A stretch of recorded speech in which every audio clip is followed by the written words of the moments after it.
Saudaraku, kabar buruk jelang laga Persib versus Persebaya di Liga 1, gelandang senior Mark absen.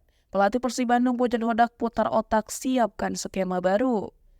Jadwal Persib versus Persebaya di Liga 1 2024-2025 yang akan dilat di pekan ke-8 tanggal 18 Oktober 2024. Jelang duel Persib versus Persebaya yang akan dilat di Stadion Gelora Bandung Lautan Api atau Markas Maung Bandung. Dua pemain Maung Bandung terancam absen alias tidak bisa main. Gelandang senior Mark dipastikan absen. Demikian juga dengan pemain belakang andalan Persib Bandung, Rizaldi Hehanussa. Meski belakangan dikabarkan Rizaldi Hehanussa ex Persija Jakarta siap comeback bela Maung Bandung, dalam laga terakhir Persib di Liga 1 dan AFC Champions League, Rizaldi Hehanussa absen karena mengalami cedera.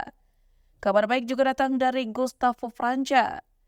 Bek Persib Bandung itu sebelumnya alami cedera hingga absen bela Persik di AFC Championship League. Kini jelang duel Persib versus Persebaya di Liga 1, kondisi Gustavo Franca dikabarkan mulai membaik.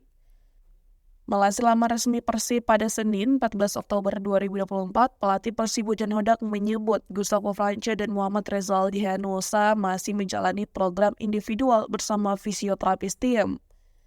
Artinya, Persib punya peluang tampil dengan kekuatan penuh saat menghadapi Persebaya Surabaya pada Jumat 18 Oktober 2024. Dikutip dari Tribun Kaltara, pelatih Persib Bandung Bojan Hodak mengatakan akan menyiapkan skema baru ketika menghadapi Persebaya Surabaya pada pekan ke-8 Liga 1.